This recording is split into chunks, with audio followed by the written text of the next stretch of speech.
Welcome, everyone.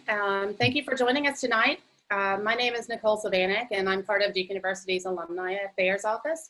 As such, I'm fortunate to work with our alumni and parents, and volunteers, and friends who simply just wish to stay well informed at Duke University here in the Triangle, as well as our neighboring regions in the Deep South.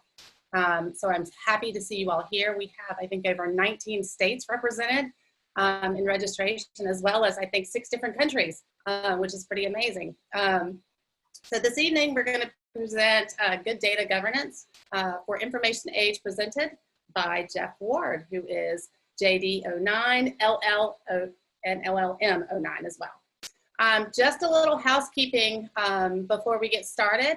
Again, I want to remind everybody this is being recorded. Please keep yourself muted and your video off.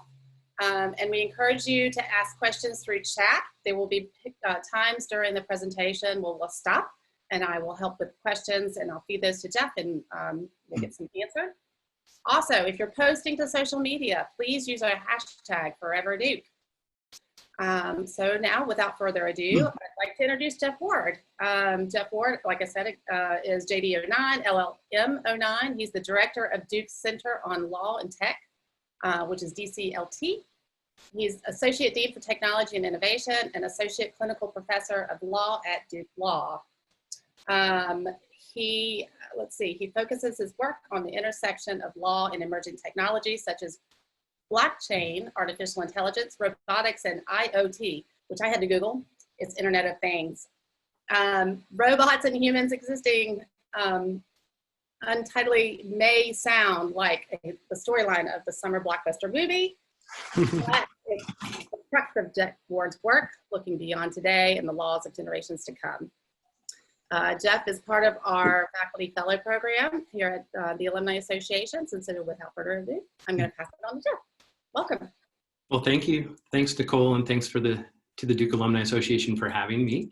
This is really exciting. I don't get out much, and so this feels pretty close to that. I really appreciate so many people joining too.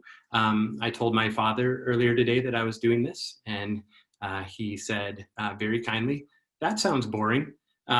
So it's nice to be loved by my father, first of all. But no, I said, yeah, we'll see. It could be, but I at least think it's important. And he said, it's my job as a father to give you a hard time. So, again, I'm Jeff Ward. The Duke Center on Law and Technology is our relatively recent center that has been held up at the law school. And it's at the law school, but we work really closely with other schools, departments, and others around Duke. I say that at the beginning because I think where I'm going to go to the end of this is going to suggest that we actually need to be working the law with technologists and others a lot more interdisciplinarily in order to solve some of the tough problems that we're facing. I know this is in a time of COVID-19, I'd much prefer to be in a room with you all. That's always one of the joys for me, to get to be out there and meet some other wonderful Duke alums. I know we're in COVID-19 not only because I have this thick beard happening and my hair is getting long, but also today we made our first and probably not our only emergency delivery of toilet paper to a neighbor. So those are sure signs. But another sign is that so many of you have been willing to join online. And I know, again, it's an impoverished way to get together, but I'm really excited that so many people are willing to do it. And it's sure a good sign of the healthy Duke alumni community that so many people are willing to do it. As Nicole noted, we're going to try to make this a little interactive, even though we're not in the same room. So please use the chat if you have questions. I'm going to talk a little bit, but there's a few times where you'll see me say discussion, and we'll turn to the chat function and see what questions are coming in, and happy to make this as interactive as possible at those times. So let me go ahead and share my screen now so that you don't have to look at me the whole time. Right, there we go. Hopefully everybody can see that. So this is called Good Data Governance for the Information Age. And when I say information age, I'm pretty much talking about an age where our industry, our knowledge, our ways we come to even understand ourselves are driven largely by massive amounts of data. what we oftentimes call big data, this massive kind of information that's come from social media amalgamation, that's come from cloud storage, et cetera. And all that can be done with that data, which is a lot. And I also want to talk today about this information age. It's an information age, and specifically a COVID-19 or a pandemic age. And so we're going to talk a little bit about, while COVID-19 is disruptive, it's also challenging some of our core paradigms around data. And it's a good time to think about how we balance some of these tensions. So that's where I'll start. I'm going to start off with a core tension. And I'll talk briefly about this modern data tension and the resulting changing paradigm that ensues around our conceptions of privacy. And from there, as I get us a little bit depressed, I think, we'll talk about a crisis of trust that ensues from uncertainty around how to handle data. And then even more, I'll get to a point where we talk about creative solutions to solve it, but I'm going to posit as kind of a thesis that there is a big gap right now between the crisis or the size of the crisis of trust that we have and the creative solutions that we need. And so by the end, what I hope to do is posit at least one creative solution that will demonstrate that if we really put our minds together, if we really work technologists and social thinkers together, we might be able to deal with this data issue in an ethical way moving forward. So when I say data governance, what do I mean? Well, I mean many things, but I'm primarily talking about a core tension that's driven by, of course, data, right? Data of the information age. The core tension on what I mean is between protecting that data, the kind of protections we need in order to prevent that data from leading to harms on the one end, and then the tension between using the data to its fullest capacity in order to achieve the promise that it holds. Never before in human history have we had, first of all, a thing called data that's so valuable to us. That's one. And never before in human history have we had such an opportunity to improve our lives using that data. So I'm talking about better healthcare diagnostics. I'm talking about enhanced precision medicine, enhanced transportation like autonomous or automated vehicles. I'm talking about enhanced financial, educational, and legal resources, government services, etc. All these are opportunities to use data for promise. So that tension that I'm talking about there, I like to use the metaphor of a spigot or a faucet in order to talk about it. The core tension, at least the way that I would talk to my children about it, is that the core tension is between the desire, when we see the threats of data, to turn the spigot all the way off, versus the desire to turn the spigot all the way on and achieve its fullest promise. If we talk to data technologists or data professionals at many companies, they'll call this minimizing privacy risk on the one hand, or they'll talk about maximizing information utility on the other side. Those are both good and primary goals of a company, but you can hear just from the terminology how those are in tension. We at the same moment, often with the same data, want the spigot to be turned all the way off and all the way on. So this leads to a real tension with data. I think the way that we'll describe this tension, or the way that I can illustrate it the best, is to talk a little bit about if we were to ask people what they consider private. Okay? In fact, let's take a moment before I even go to the next slide and say, which of these would you say is private data that warrants protection? If I were to say A, credit card numbers, B, conversations you have with a doctor about your pregnancy, or C, your favorite scent of lotion. So credit card information, conversations about privacy with your doctor, or favorite scent of lotion.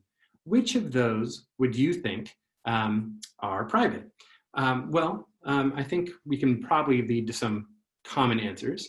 I remember my first Social Security card with my Social Security number on it with my silly little earliest cursive writing. I still can't write in cursive, but on that card. And the reason I remember it is because it was one of the few things that my parents kept in their fireproof safe in their bedroom closet. Now, they said, this is important, this is private, we need to keep it safe. In there were also bank account statements with printed account numbers and a few other things that my family felt were private. Another thing we could talk about as private, right, would be the consultations, as I mentioned before, that you might have with your doctor.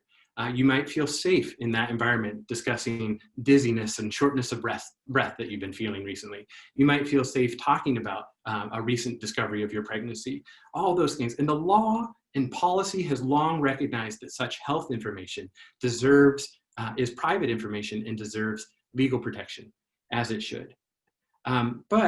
It tends to be a range of things that all have similar form. If we're to look at the shape of these minimum examples of what warrants private information, they highlight what I think is a widespread shortcoming in our privacy paradigm. This paradigm has rapidly become outmoded, passé, and I would argue probably even very dangerous to hold on to this narrow conception of private data. We've long tended to think of private data as a small set of things like the credit card numbers, like financial access codes, but sensitive personal information has not included a broader range of things like unscented lotion. Unscented lotion is something that I'm guessing when I asked that brief hypothetical before, many of you at least paused to say, I'm not sure I would consider my preference for unscented lotion or any other kind of lotion as private information warranting protection. But enter the age of big data and really powerful machine learning. Those are two different but intimately related conceptions. Again, big data is all the data that's around us about you, about our surroundings and others that we can amalgamate and bring together. And then we can impose upon it modern forms of artificial intelligence, a subset of artificial intelligence that we call machine learning. And even more so, a recently very, very productive form of machine learning called deep neural networks, et cetera. And from that information, we can gather an absolute ton of information. And as a consequence of these two things, big data and machine learning, really powerful AI, no longer is the only enemy of privacy the loose-lipped doctor who will talk about your ailments to somebody on the street or the thief of your credit cards, but it might actually be something as seemingly innocuous as a marketing department. So this is a story that I'm imagining many people are quite familiar with, and it's actually from 2012. And I could have chosen a more modern story, but I purposely chose one from the inception or at the early stages of productive machine learning in order to highlight that if it was already happening then in 2012, it's certainly happening much more in 2020. And here's a little bit about this story. So basically Target wanted to find out, when are people pregnant? Why? Any company finds a pregnant woman as the coup de grace of marketing. And that's because never in your life are you so susceptible to change. In other words, so susceptible to marketing. You might have a preference for a certain kind of toilet tissue your entire life. Toilet tissue, that's the second example now. You can see where my mind is in this pandemic. You might have a preference for a certain kind. You're willing to change when a baby's coming into your life. You might have a preference for all sorts of foods and cereals and other things, and you're willing to change. So they decided, if we can figure out when people are pregnant, we're going to have a bonanza of helping them to convert and satisfy their needs through our stores. And they actually got quite good at it. So one day, a father called in, and he was very upset at the manager of a local Target store where his family shopped. And he said, my daughter got this in the mail. She's still in high school, and you're sending her coupons for baby clothes and cribs. Are you trying to encourage her to get pregnant? Well, imagine picking up that phone call if you're that poor manager. Here's this irate father, and you have no idea what he's talking about. But sure enough, here were pregnancy and childbirth-related products being sent to this gentleman's daughter. So the manager said, yes, sir, I'll look into it. And he went off to look into it and found out that on behalf of the marketing department of of Target, they were trying to do a few things. They were trying to find a few products that they could associate with specific people through a guest ID. Now, your guest ID, you might think, I don't have a guest ID, but if you have a Target credit card, if you ever use coupons, if you have a frequent shopper, any of those things may associate you individually as a person. What they were really using for their initial guest ID are those, among the many thousands and thousands, who had registered for their baby registry. They looked at those who had registered for their baby registry, and then what they did is they turned machine learning tools to those people to try to find patterns in their behavior so that they could understand what they learned from those pregnant people and apply it to additional ones. And when they started applying it to new customers, they were able to give each person a pregnancy prediction, that's supposed to say prediction score. Okay, so that pregnancy prediction score was a probability that any particular shopper who came to their store was pregnant. So here they are, they're using big data, and the result is that Target now knows if you're pregnant, okay? So what happens is, unbeknownst to them, this young girl, teenage girl, comes into Target, she starts shopping, and she starts choosing a couple of things, or even shopping at different times than she normally would, and it signals to the Target company that she's likely pregnant. Now, I asked about unscented lotions before, because one of the primary predictors in their initial small 30 product system was that a preference for unscented lotion was one of the strongest indicators of pregnancy. That one doesn't surprise me, but one that did surprise me is that another is when you all of a sudden buy more washcloths.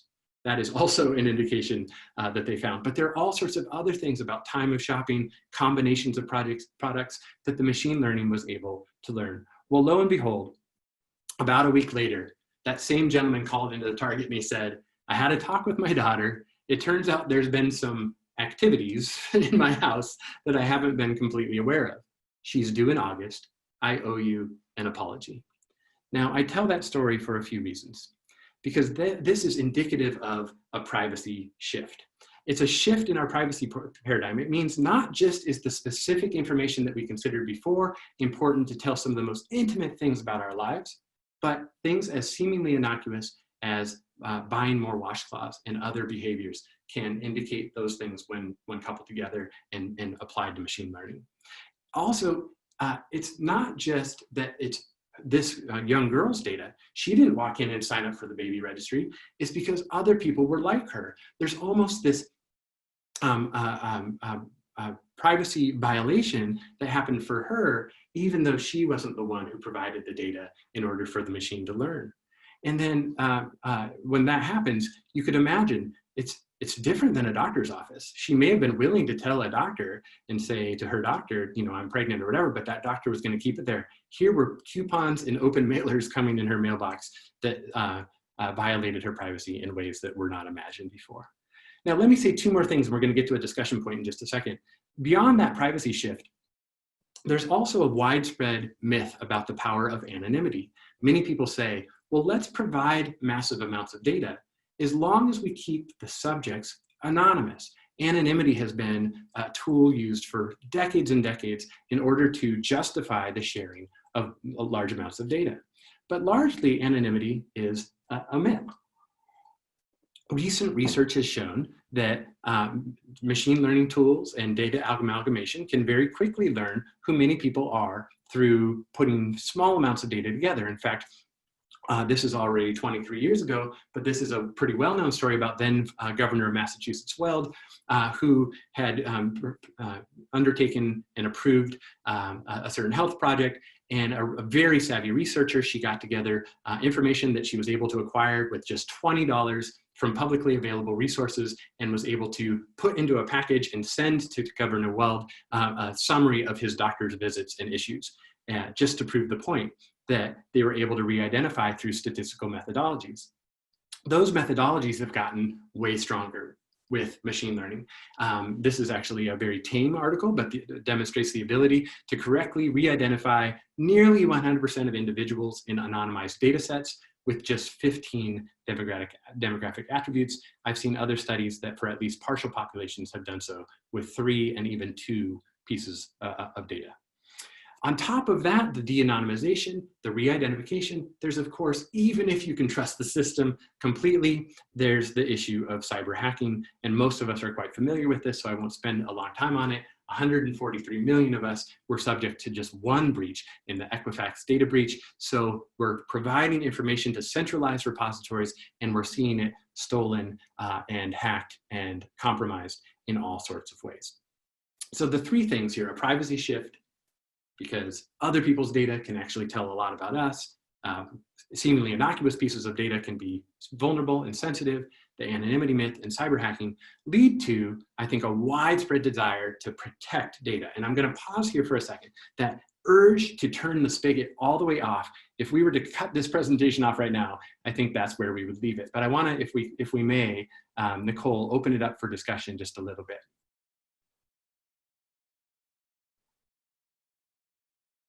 Okay, let's see. I have one question. Let me see. Okay, Jeff, how about this one? What do you think about the data that will be collected via COVID testing, monitoring temperatures, etc., before letting people go back to work, to school, to travel, etc.? Did you pay this person to give me a perfect transition to the next set of my slide? Or, you know, I'm all about softballs being set up in presentations. I'm a big fan of those, but this could not have been a better question. If you don't mind, maybe that's where we'll go, unless there's another set of questions. I can keep the next ones if you'd like, and then we can move on. No, go ahead. Let's go back to that. Let's see. Okay, we've got some. Let me see. Oh, I'm moving up. As a data scientist, I do not think the issue is privacy. That ship has sailed. It's more about legal accountability and use cases. Great. These are really good. Should somebody be paying us for our data? Great. Okay. You want me to stop there? Well, so the first two, let me stop just so that we can keep a narrative going here. On the first question, which is around COVID, I really am excited to get to that. And that point that questioner made is exactly right. Right now, we are at a lightning rod moment, right? We are looking around us in a desperate time, watching information be shared. And our preferences for how and why and to whom that information is shared may have radically shifted in just a couple of weeks. That's one.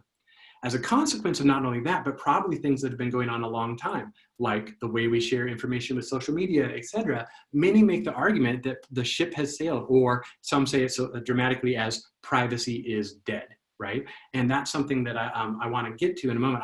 I think that's partially true and partially not true. I think if we were to stop and not move to the creative solutions that I want to propose at the end, I would say the ship has also sailed. But I think it's still in the harbor a little bit.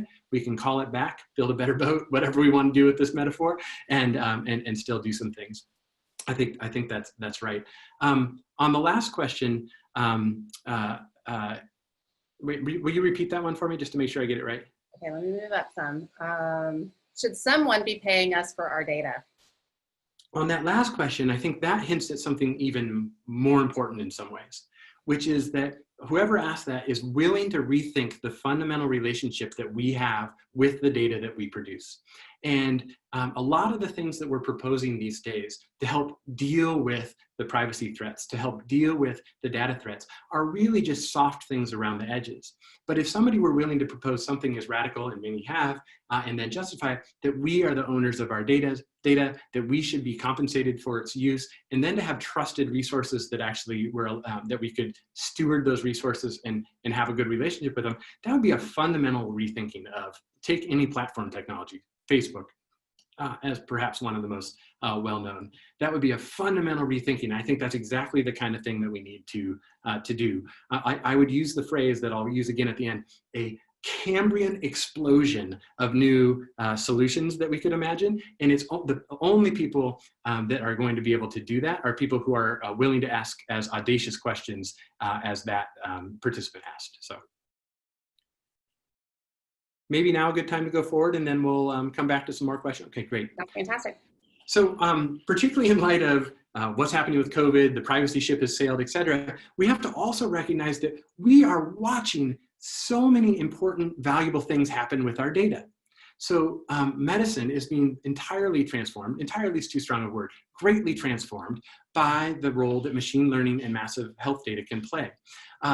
We're watching better diagnostics, precision medicine that can give me better diagnosis about what happens with a particular interaction of medicines than it might be for even my own children or a neighbor or whatever it might be. All these things are promising and can accrue to the benefit, social benefit of the world. We're also seeing the promise, the much discussed promise of automated vehicles, where we might be able to cruise down the highway in a way where the 93% of accidents that involve some element of human error can be eradicated. And that might lead to fewer casualties, fewer deaths. It might also lead to potentially environmental benefits. It might lead to just a better time, a more fun time in the car, et cetera, et cetera. There's all sorts of reasons why we might be excited about that future. In addition to that, I hold this up here. Here's a story from a decade plus of information being collected for a lab, and when the lab ran out of money and was liquidated, all of it was lost. If you're sitting there waiting for a cancer cure, you have to say, destruction of and privacy of information is not the only concern here. I want that data to be used in order to help people like me to be able to find a cure. And so I would, in addition to saying privacy may have failed, I'd also point out that privacy is not the only ethical demand. Producing data is also, producing it in ways or using it productively is also potentially of high ethical value. So COVID-19, which the first question was about, we're seeing, I could have put in 1,000 and more slides here to demonstrate the ways in which AI, generative AI, probabilistic AI, others are being used to help address the COVID-19 crisis. Some of them are scientific, medical, diagnostic, et cetera, like identifying or creating potential protein structures that are viable candidates for future study, which speeds up the vaccine creation process. You have the releases of massive databases on these things from major companies. But then, and this is closer to the participant's question, then you have all the ways that data is being used in this social system in order to deal with coronavirus. We're right now in the lockdown. But if people are going to start moving out into the world, many argue that things like contact tracing, if it's not a term you've seen before, believe me, you'll start seeing it. Things like contact tracing are needed. Well, what is contact tracing? It can be a range of different things, but it essentially involves what that participant asked. It involves sharing of health information with some other set of actors, such that we can have better information about where the path of the pathogen moves, okay? So if I happen to be somewhere and I ran into somebody or just got within, closer than 6 feet or whatever it might be, to another person at some school, restaurant, wherever it might be, there may be some method for me to be alerted, or some method for government actors, public health officials, et cetera, to be alerted so that they could track it. These are all questions that are subset questions of what contact tracing does. I think just like that person asked, this raises a lot of questions. As we're moving around, okay, doing this, you can start to see all of a sudden that essential tension that I said between privacy protection and privacy production, or excuse me, data production, coming into tension. None of us wants anything more right now than to have our children be able to have full school experiences, to have universities like Duke open back up to the full enriched Duke experience, to have hospitals be able to have their healthcare workers on the front lines without having the major concern about what they're facing and what they're bringing home, to have small businesses thriving again. All of this has added an urgency that we haven't seen before. And as a consequence of that urgency, people are starting to lean heavily toward the data production. Let's use data to help us solve this crisis. Now, that sounds really wise to me, but as this article points out, with contact tracing apps, they generally happen through you're carrying your phone with you. How much personal data are you willing to trade away for a return to life as it was before the pandemic? This is the kind of question we're facing now. Contact tracing apps have been starting to be built in France and Belgium and other places well before we had our first cases in the United States. A very well-known case with Apple and Google as a joint partnership is building a contact tracing system. Others are, they're happening all over the place. As these arise and as different alternatives are offered, what kinds of choices are we as users and as citizens going to make about how much information we're willing to trade and how we're willing to do that? So we can talk more about this, particularly in the question and answer session. I'm very happy to talk about this, but I just wanted to use it as an example of how much the core data tension is in stark relief right now because of COVID-19. It causes us to ask questions like, should we let them track our every move through our phone? Them might be a company, them might be the government, them might be our neighbors, friends, and acquaintances. There's lots of thems there. But should we? When should public health issues warrant individual privacy sacrifices?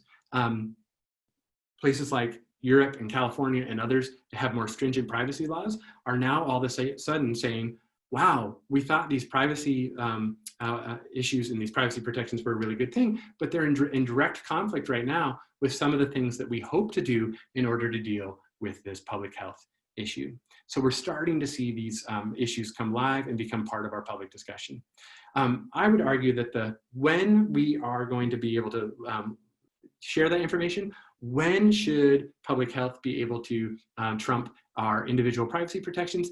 The answer for me always comes back to trust. And I'm almost to another discussion point here, but let me say, I've been using the same font size throughout this whole presentation, but let me exaggerate this. Trust seems the core issue to me. We should be willing to share information only when we can trust those with whom we share. That sounds obvious, but let's think about it a little bit. I have two children. They just turned 15 and 13 this month. Birthdays in COVID-19 are also not as fun for teenagers as normal. But as parents, my wife and I feel a couple of primary duties. One is to keep our two children safe. We felt that since they were in the womb. That is a primary duty of any parent. Let's keep them safe. But if we did everything we possibly could to keep our children safe, they would never grow into thriving, independent adults that they need to be.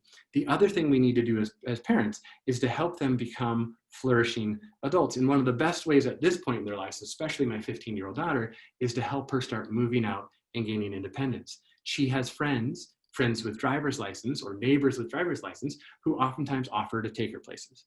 My wife and I recognize that this is one of the best ways for her to move out into the world and grow into that thriving adult that we want her to be. But our impulse to protect also comes in. So how do we make the decision about when she can get in that vehicle and go? It always comes down to who's driving, right? Who's the driver? In other words, the way we balance our impulses toward protection and production or flourishing always comes down to the trusted steward and intermediary. And when I showed one example of a legal solution or a potential legal solution, that trusted intermediary steward is going to be the core of that particular solution. Always between protection, promise, etc. I think we need to find ways in order to create trusted stewards in the middle. Of course, Toonces the driving cat is not that trusted steward. So that's how we should handle data with trusted stewardship. So let me stop there on the trusted stewardship comment and see, Nicole, if there's any further comments or questions that we can discuss. And then the last thing, just so people know who are on the call, the last thing I want to do is just demonstrate one of the, again, Cambrian explosion of potential legal or policy solutions that we might try to institute in order to get us closer to that notion of a trusted steward. Okay, let's see. All right, here's one. When does the need of a large group supersede private rights of the individual? So, I mean, that classic utilitarian, kind of versus deontological ethical issue is one that we need to confront more openly, is what I'd say. I wish I had the answer to that. But I think I'm a bit of let me just make a personal admission. I'm a bit of a privacy hawk, meaning I believe strongly in privacy. I'm doing what I can to grab privacy back and protect what I believe is an essential element of full citizenship, full humanness, etc. That being said, I think we can't pretend, as I said before, that privacy is the only value. And so what we have to admit from an ethical standpoint, first of all, is that it's a balancing and it's a trade-off, and it's oftentimes, as ethical solutions are, a compromise. And it is not beyond me to realize that in this current situation, there's many public needs that may warrant my private sacrifice of privacy, and even a dangerous or risky private sacrifice, maybe. I think we can do it without too much risk, but it may warrant that. Let's say, I mean, the public health issue is one that we've already talked about in this presentation, contact tracing, et cetera. But the other thing is that joblessness, lack of insurance for medical care. All these things go right to the core of human health and human flourishing as well. And so to really be serious about that, we need to have a fulsome discussion, I think, about this essential core tension of protecting against data's misuse, but also using it as we go out. And so this is a little bit of a cheater answer, but I think that comes from a fulsome public discourse and one that's really honest about trade-offs, and one that doesn't pretend that one side is actually always the right answer, but one that realizes that we may be in a special time. But then beyond that, I don't want to sound flippant and say, well, let's give up privacy. I actually think it warrants public education, literacy, et cetera, around the tools, both process tools, I should not say both, process tools, technological tools, legal and policy tools that can be put in place to share more wisely our data than in other times. So maybe I'll stop there on that question. Okay. You've got time for one more. Let's see. So here's one. What is your opinion on accepting cookies on websites? Great. So to jump to the end, it's that I would be much more comfortable with it if I felt that I could trust. What would get me to thinking that I could trust? Well, one would be something like the CCPA. The CCPA has recently gone into effect, the California Consumer Protection Act, Privacy Act. That one of its provisions requires that I have to opt in order for my information to be shared with any third party. Okay, so one of the things that would get me to to accept cookies more would be to feel like I had some control over what happens to that massive amount of information as it goes beyond. Because even if the person who's asking me, will you accept cookies, right? Will you allow us to, even if that is a company that I trust fulsomely, I realize that in our current day and age, the order of the day is sharing with third parties. And I have neither the ability, in most cases, to control that. Sometimes I don't even have knowledge, but I don't have control. It's usually some very vague thing in a privacy policy. And if it is gone, I don't have a right to, as they do under the CCPA or the GDPR, the General Data Protection Regulation in Europe, I don't have the right to data destruction. I don't have the right to data portability. So all those things, when I accept that cookie, feel to me like a poof. I know my relationship with that data holder is gone. I'm no longer owed very much beyond some simple potential FTC claims. I don't feel very much control. So whoever asked that question, I would say, I think long and hard about it. Conveniences of life sometimes cause me to accept cookies, but and partly because maybe my privacy ship has sailed a little bit too. But I think those are the kind of things that we could feel better about if we had greater trust in those, or we're able to have greater trust in those taking our information. Gotcha. Maybe I'll go ahead, it's 8:10, and I'll go just through the private solution, and then we'll save all the time we have left before 8:30 for more questions. Is that okay? Perfect, thank you. Okay, so let's talk real quickly about data solutions. And to do this, I wanna ask us to imagine real quickly. And what I'd like us to imagine is what I think of as a paradigmatic situation, which is a network of resource centers for victims of domestic violence, okay? Imagine, these are in every community around the United States. They are oftentimes offer housing beds, financial advice and help, all sorts of other things for people who suffer from the ills of domestic violence. So imagine this woman here who's the executive director of a nonprofit network of resource centers for victims of domestic violence. She's devoted her life to a really important organization in her community. And throughout the weeks, she has people come in, men, women, families, etc., to seek resources like shelter, like care, medical care, whatever it might be, okay? As part of that process, inevitably, she collects a ton of information, a lot of information, and because it's 2020, it's electronic digital information, okay? Now, of course, she's concerned about that information. The location even of the location and identity of any one of the people seeking her care could be a potential threat to those who seek her care. So she sees as a top priority the protection, okay, the spigot off of data. That's what she sees, and bless her for it, that seems like a really wonderful thing for her to do. Now let's think about some of the challenges of this organization. I promise I won't spend too long on this, but I want you to see how a potential solution called a data trust that we're proposing might help somebody like this executive director in her organization. Now, they face some challenges. The first is that they have limited resources. Okay, there's not a lot of money. They're dealing with the computers they have. They're not trying to upgrade, every 6 months to the best security systems and cloud storage and protection systems that they could have. They also have limited data savvy. They don't have time. They don't hire a data scientist, right? They hire counselors and administrators and education coordinators and those kinds of folks to do the important work that they do. They're not hiring for the data savvy that might be required of a modern organization. Also, of course, their attentions are elsewhere. Every day they're dealing with crisis situations, and they care deeply about the people who walk through their door. Okay? They also have uncertain sustainability. We're seeing this with lots of small nonprofit tax-exempt organizations right now. As a crisis hits, as the market goes down, as supporters' wallets feel thinner, they're not sure that they're going to keep the lights on, the doors open, et cetera, past the next 18 months, sometimes the next month or two. That means something. What happens to all the data that she has collected on all these people historically when her organization goes under? Does she stick around and make sure it gets destroyed properly? Probably not. They also might have a shifting mission. A time like this when more people are home, when sources say that domestic violence is on the rise, they may be triaging more than they ever had before, and they're not thinking about long-term planning.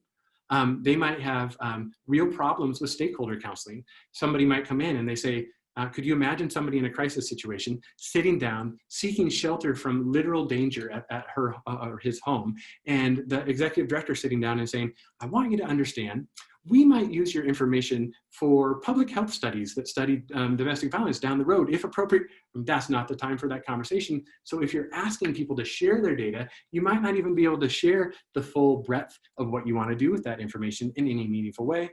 And then finally, these are organizations that are not connected together. So if let's say I'm a public health researcher right down the road here at University of North Carolina. Am I allowed to mention that? They have a wonderful public health school.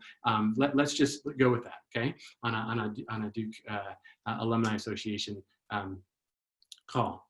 Let's say that person wants to study domestic violence as a public health crisis and to seek solutions. It is one of the most understudied public health scourges, and partly it's because of this. Data cannot be amalgamated well because this particular executive director, let's say in Chapel Hill or Durham, is not going to share that information with somebody in Chicago, with somebody in San Mateo, and somebody in Seattle, et cetera, et cetera. So that data doesn't get amalgamated in a way because of all these things. So there's lots of reasons why this is not what you would call a data trustworthy organization, but not because they're bad, right? So what do you do to help an organization like this to build trust that allows for the kind of data sharing that may be both protected, but also productive? Well, one creative solution that we're working on right now is what we call a data trust. And here's where we take the data and we treat it as if it's part of a trust, a legal trust with fiduciary duties that come as part of that, okay? People are probably familiar with trust in a financial sense, with financial assets. Here, what we do is we think about taking and putting something into a trust, but instead of financial assets, even though data can be worth a lot of money, but it's not a financial asset, we think of putting the data itself into a trust. The grantor puts it into a trust, and we designate a trustee. Why? A trustee, unlike a contract or a term of service that you click through on a website, actually comes along with long-term, deep and meaningful duties that suggest that you should trust that person to take care of your data in keeping with the purposes, et cetera, that it should be used for. Fiduciary duties are obligations to do what's in the best interest of the data beneficiaries. So what happens when we use this trust? Well, one thing that happens is we think that the element of fiduciaries duties enhances trust, okay? Another is that we think, well, who could be a trustee? Who'd be a really good trustee with data of this kind? We're exploring right now university libraries. Who's better at dealing with information, its appropriate uses, curating it, stewarding it, et cetera? University, if this may be the future of libraries in some way. That adds stewardship. We then say, in addition to having better trust and stewardship, what happens if the organization goes under? One thing the steward could do is just make sure that the data gets destroyed and never gets in the hands of others that could be misused. Okay, so the data might be protected, but at the same time, this is a lot of data that might help with an understudied, as I said, an understudied public health crisis. The other thing those stewards could do is, because they're university librarian stewards with those connections and they understand the purposes of the trust document, they could find other users of that data in ways with curated data that removes identity to use that for public health studies, for example. They could actually be the amalgamators, the aggregators of data in ways that may help this to move forward. But you said, well, Jeff, didn't you just say it's really hard to describe to a client what's going on here as he or she walks through the door of a domestic violence shelter? Well, that's a place where we're calling upon our law clinics at the law school. Our community enterprise clinic and startup ventures clinic have been exploring ways, best practices in order to counsel clients, contractual language, et cetera, in order to educate and explain what's happening with their data so that we can actually improve frontline people like the lawyers, like the other counselors who are dealing with data collection in order to improve these organizations and allow for both protection and production. Okay, I went through that really quickly, but that I think helps us to get to a place of enhanced trust, stewardship, protected and productive data, and best practices. Not that it's a perfect solution, but it's an example of a creative one that we're exploring right now. So I think this gets us from a place where we have to fight between this to closer to having both protection and promise. And that's it. I rushed a little bit there because I love your questions so much. I wanted to make sure we get to them. So Nicole, the rest of the time, I'm game for chatting. Okay, this will be fun. Let me see. All right, I've been collecting some questions as we go. Here we go. Is there a difference between inappropriate use of data and collection of data? Absolutely. So when we think about the data life cycle, the collection of data is normally the point where, under our kind of transactional approach to data collection in the United States, that's the point where we have the most interaction with the data subject. And the way we traditionally handle that is with a privacy policy that's pointed to, or a terms of use or something that people sign. And in that is normally language that is supposed to specify how the data will be used. So the collection, how it comes in through a lot of ways. In fact, many times it's through things that we're agreeing to. Here's my data. Sometimes it comes through surveillance methods where we're not, whether we've agreed to it or not, we're not necessarily aware that they're doing it. A good example is CCTV cameras that may collect information as we move around in public. It could be the little thing that insurance companies want you to put on your car so you can drive and get lower insurance rates, collecting data while you're not thinking about it, about your driving habits. So the methods of collection are multifarious. One of the reasons why Nicole mentioned IoT at the beginning, I do think about Internet of Things devices, like the little button that you might push to get new laundry detergent from Amazon, or your Siri, or your Amazon Alexa. All of these are IoT examples that are at least domestic ones. All those are collecting data all the time. So collection is one thing. Use is a second question, and it's a question that is under theorized and under, maybe not under theorized, but under applied in US law.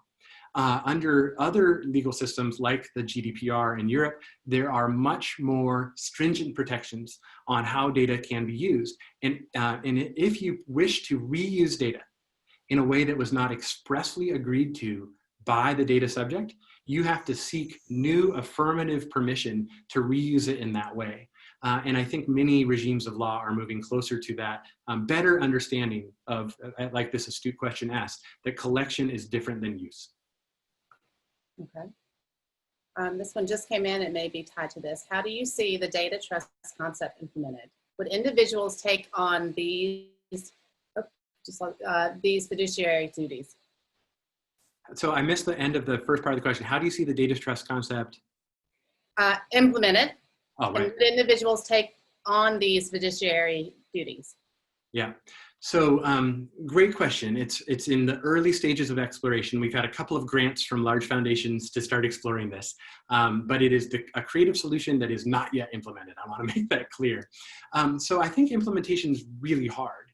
And the way that I've wanted to start doing this is not through kind of the brainy, I'm at a university and I'm going to say that this could work under law.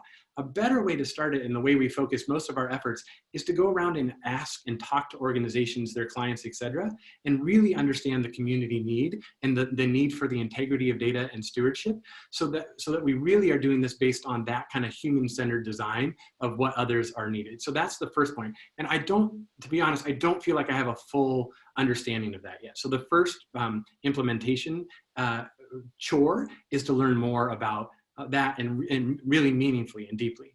The second, though, in terms of implementation, is that the keys to this are that we would specify clearly at the beginning a lot of the issues about what is able to be collected, how it's able to be used, in the situation where an organization goes under, what happens to sunset that data, destroy that data, et cetera, who's in charge, is there a an escrow account to pay for that destruction, whatever it might be. All those details need to get pulled forward at the beginning and get put into the trust document. So one of the keys to implementation is that it brings to the fore a lot of questions around data and its long-term use, destruction, et cetera, that are usually ignored by an organization that just wants to help victims of domestic violence, as they should, but it demands that they be dealt with at the fore. So one of the keys to implementation is that it asks and answers many of those questions in a way that leads to mutual understanding.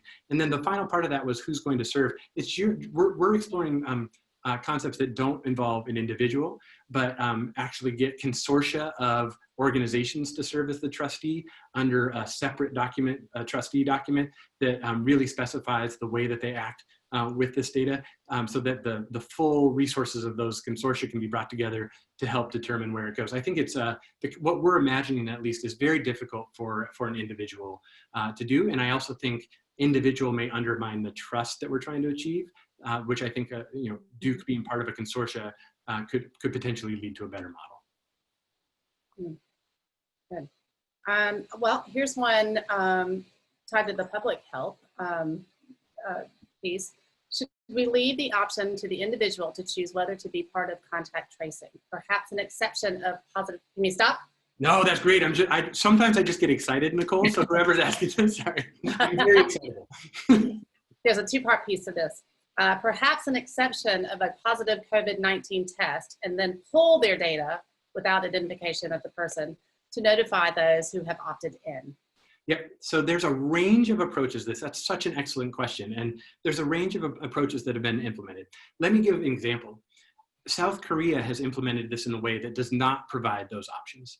It is a more mandatory, top-down, we're going to collect information not only from a voluntary app that you put on your phone, but we're going to also couple that with credit card transactions, CCTV spots, other information about where you've been. And then when we broadcast it out, whether you like it or not, we're going to tell everybody who's positive, and also for reasons that befuddle me, couple it with a whole bunch of other information. Now, I have a ton of respect for South Korea as a country and its technological savvy, et cetera. That would not fly in the United States, however. Right? So we just have a range of expectations of privacy and protection where that would not fly.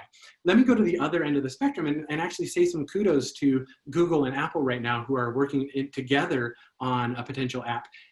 The reason I want to give them kudos is to help answer this question that was posed, is that they're using something very different, which starts with voluntariness. Absolutely.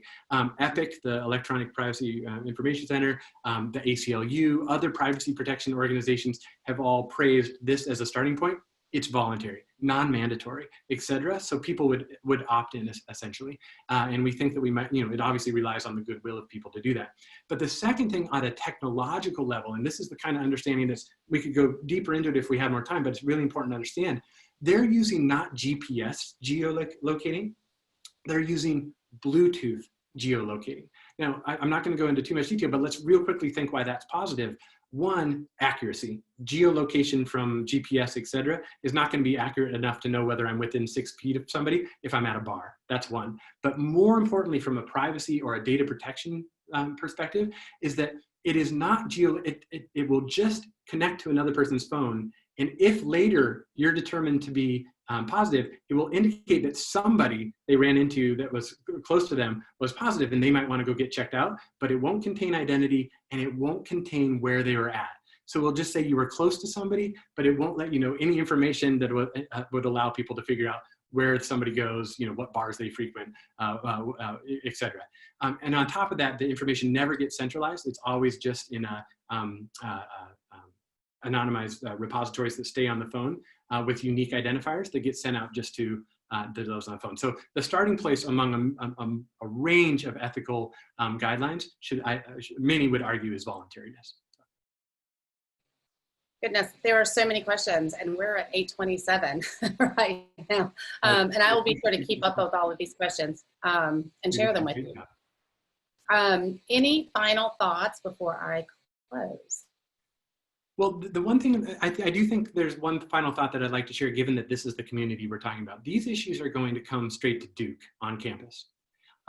People like Richard Beaver and Tracy Futhi and others on campus are extremely savvy and thoughtful about these issues, and we're just really lucky to have them. They're not only communicating with each other, they're also communicating with all the schools about what's happening. But if we're going to do we're at least going to have to ask the question of how we're going to do it.